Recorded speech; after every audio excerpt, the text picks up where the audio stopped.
요한계시록 10장 우리 한 목소리를 합독하십니다.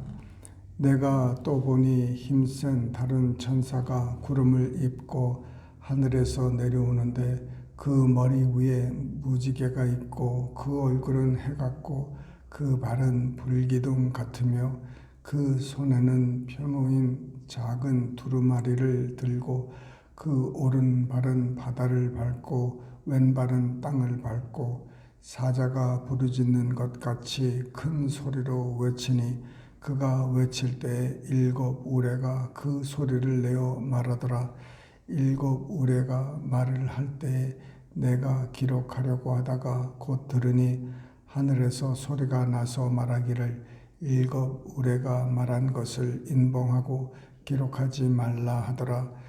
내가 본 바 바다와 땅을 밟고 서 있는 천사가 하늘을 향하여 오른손을 들고 세세토록 살아계신 이 곧 하늘과 그 가운데에 있는 물건이며 땅과 그 가운데에 있는 물건이며 바다와 그 가운데에 있는 물건을 창조하신 이를 가리켜 맹세하여 이르되 지체하지 아니하리니 일곱째 천사가 소리내는 날 그의 나팔을 불려고 할 때에 하나님이 그의 종 선지자들에게 전하신 복음과 같이 하나님의 그 비밀이 이루어지리라 하더라.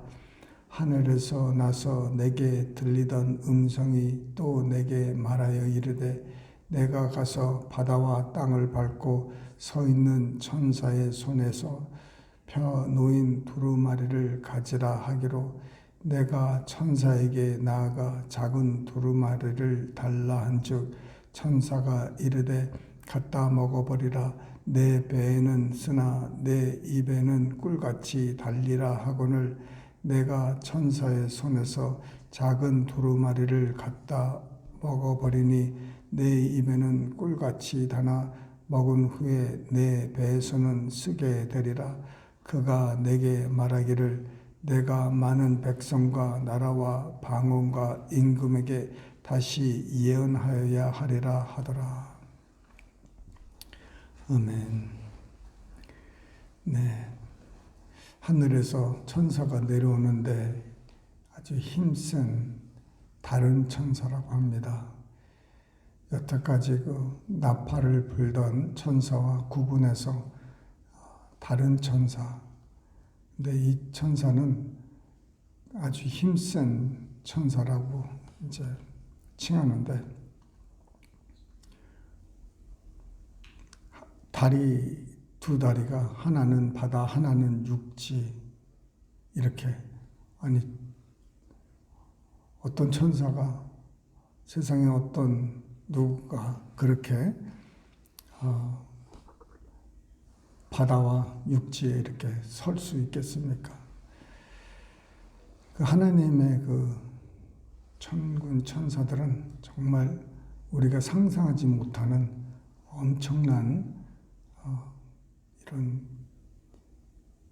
정말 상상하기도 힘든 이런 모습들, 이런 존재들이죠. 네, 우리 하나님이 정말 위대하신 그 위대하심을 느낄 수가 있습니다. 그의 소리가 사자 목소리 같은 사자가 부르짖는 것 같다. 이 사자가 이렇게 부르짖으면요, 동물들이 그 아프리카 이렇게 보면은 물을 마시다가 또 풀을 뜯다가 뭐 하다가 장난치고 서로 놀다가 사자 소리가 한번 어렁 울면은 모든 게 정지가 됩니다. 아주 그냥 두려움이 막 오고 그러는데 그 정도로 이 사자의 그 목소리가 정말 그 모든 그 땅에 사는 사람들 두려워하게 만드는 그런 엄청난 소리입니다.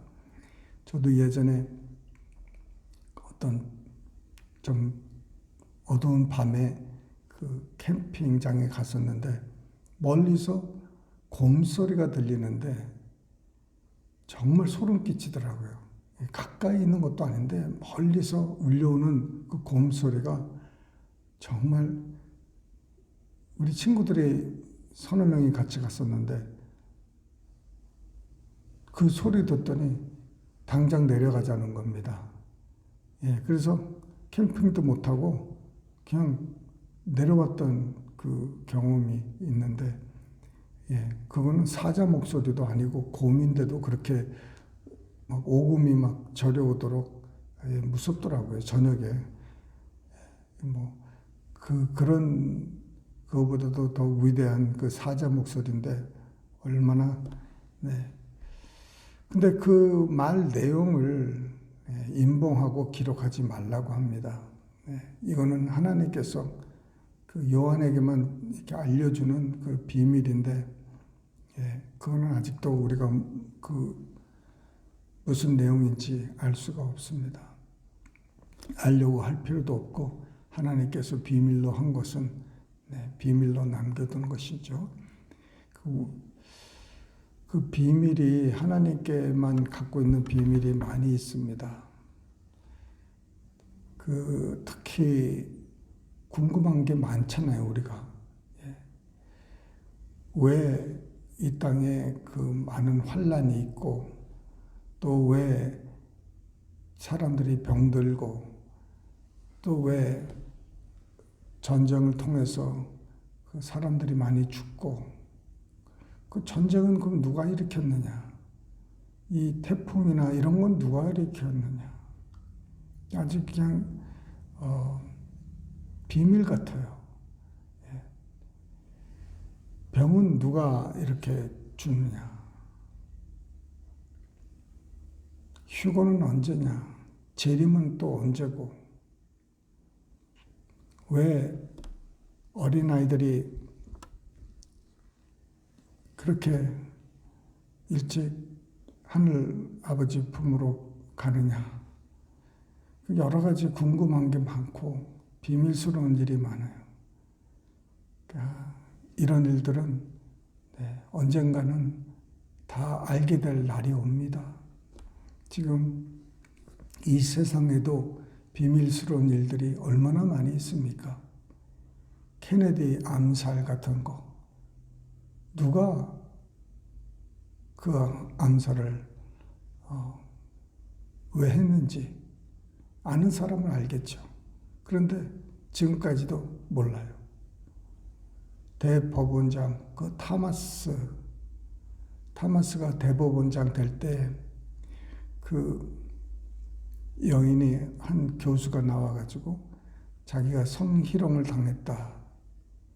그래서 한참 그 대법원장 자격이 있느냐 없느냐 그래서 결국은 이제 타마스가 대법원장이 지금 됐는데 아직까지도 그건 미스터리예요. 왜냐하면 양쪽 다 주장이 다 반대니까 누군 하나는 틀린데 아직도 몰라요. 그런데 하나님은 아시는 거예요. 언젠가는 다 이런 비밀들이 다 드러날 거예요.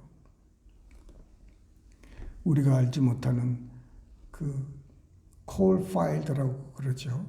그 형사들이 풀지 못한 그 여러 가지 케이스들이 그 엄청나게 많이 있는 거예요. 그거를 콜드 파일이라고 그러는데 그냥 사건이 그냥 보류된 거예요. 클로즈는 아닌데 그냥 무제한으로 보류되는 거. 이런 것들이 비밀이에요. 몰라요. 그런데 하나님은 아세요. 언젠가는 우리가 궁금했던 거, 우리가 몰랐던 것들이 깨달아지는 날이 곧 옵니다. 이제 7째 천사가 나팔을 이제 불 거예요. 지금 10장, 9장에서 나팔을 불었는데 6번째가, 근데 7번째는 이제 11장에서 나와요. 그런데 이 7째 나팔을 불 때는 이제 마지막 그 7 대접 그 재앙이 이제 오는데 그거는 진짜 너무 황당한 일들이 많이 있어요. 그래서 아마 많은 사람들이 그 일곱째 천사가 나팔을 불 때 그때 사람들이 교회가 휴거되지 않겠느냐 하는 설들이 그 주장들이 많이 있습니다. 저도 그렇게 보는 편인데 오늘 이제 차차 또 나중에 말씀드리고 그 천사가 손에 이제 그 두루마기를 가지고 있었어요. 그 책인데 작은 책인데 그거를 갖다 뭐라고요? 먹어버리라는 거예요. 네. 그러니까 그 예언의 말씀을 이제 요한에게 주면서 그 말씀을 이제 받아가지고 이 말씀을 받아야 되는 것이죠. 이 사명을 받는 자, 이 말씀을 전하는 자는 이 말씀을 받아야 되는 거예요. 그것을 내 것으로 만들어야 되는 거예요. 갖다 가져가라는 거예요. 저도 그 신학교를 가기로 결심할 때 그 결심하게 된 동기가 뭐 심심해서 신학교 한 것도 아니잖아요. 신학교 할 때는 다 이유가 있고 할 텐데 저는 그 사도행전 26장에 있는 말씀이 갑자기 저에게 이렇게 엄청나게 다가와서 저에게 그 사명이라고 저에게 주신 말씀이 있어요. 그래서 그 말씀을 종종 생각하고 이렇게 있는데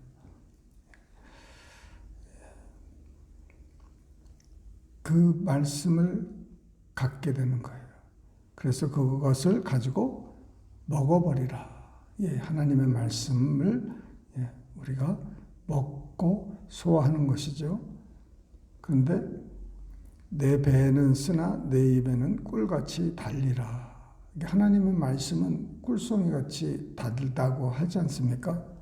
이 하나님의 말씀이 꿀같이 다는 그 은혜가 있어야 되는 줄 믿습니다. 여러분 하나님의 말씀이 얼마나 단지 꼭 경험을 하셔야 됩니다. 그 말씀이 달지 않을 때는 달게끔 하나님께 부르짖고 외치고 해서 그 말씀이 정말 꿀송이처럼 달아야 되는 거예요. 그렇게 되면은 얼마나 그 은혜가 많이 되겠습니까? 저도 예수 처음 믿고 이제 은혜 받기 시작하면서 그 말씀이 얼마나 그 기쁨이고 즐거웠는지 모릅니다.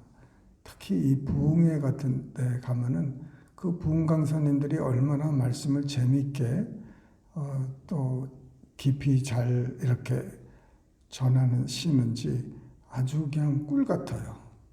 그래서 보통 그때 그 부흥 강사님들은 설교를 이렇게 한 시간 하시고 꼭 물어보는 게 있어요.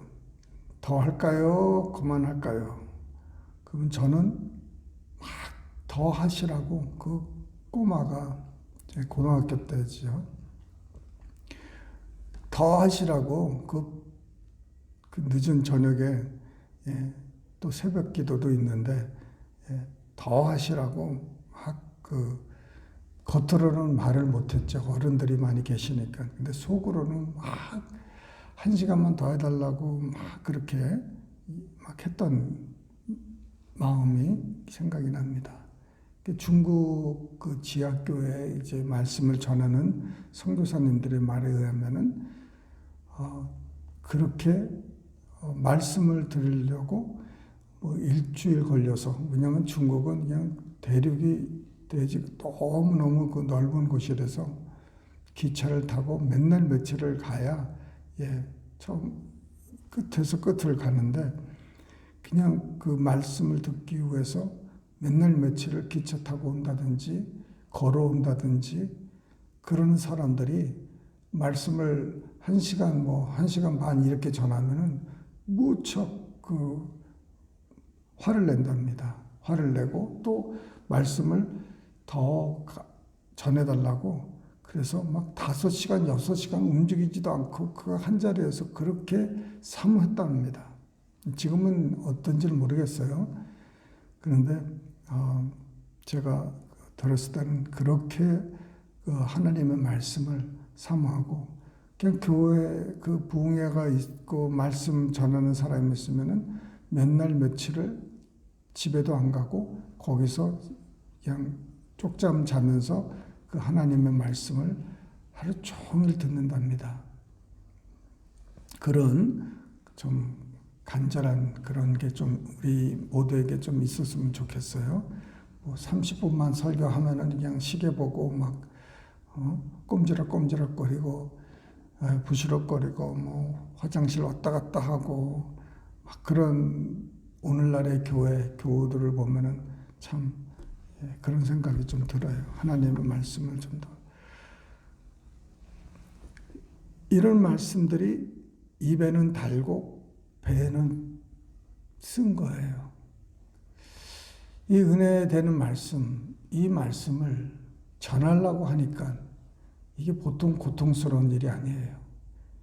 이 말을 하면은 저 사람이 좀 불편하고, 이 말을 하면은 또 저 사람이 또 오해할 수도 있고, 이 말을 해야 되는데 그 말을 받을 지금 자세가 안 돼 있고, 성숙함이 없고, 그래서 그 말을 이 은혜의 말씀을 받았는데도 이거를 전하기에는 정말 고통스러울 때가 많아요. 그래서 그 전해야 되는 말씀을 보류하고 언젠가 이 말씀을 전해야 되는데 하고 이렇게 할 때가 많아요. 사람들은 그냥 전하세요 그러지만은 전해가지고 말씀을 받을 수 있는 그 영적 그 성숙함이 없기 때문에 그거를 꼭 참고 있으려고 그러니까 속에서 부담이 되고 힘든 거예요. 이 말씀을 전했다가 또 환난도 받고, 에스겔이나 예레미야 이 옛날 선지자들을 보면은 말씀을 하나님께 받아가지고 전했는데 그 전했다고 얻어맞고 감옥에 들어가고 그런 그 선지자들이 한두 명입니까? 그 예루살렘이 망한다고, 그 예레미야가 예루살렘 망할 테니까 너희가 바벨론으로 포로로 갈 때 돌아올 생각하지 말라. 그러니까 누가 좋아하겠습니까? 그 붙잡아 놓고 때리고 막 감금하고 굶주리게 만들고, 미가 뭐 여러 선지자들이 다 그렇게. 사도들은 어떡하고요? 사도들은 말씀을 전하니까요, 은혜 받은 말씀 전하니까는 그 이름으로 전하지 말라고 때리고 죽이고 그러지 않았습니까? 이 말씀이 은혜의 말씀이지만은 이 말씀을 전하는 것은 다른 문제예요.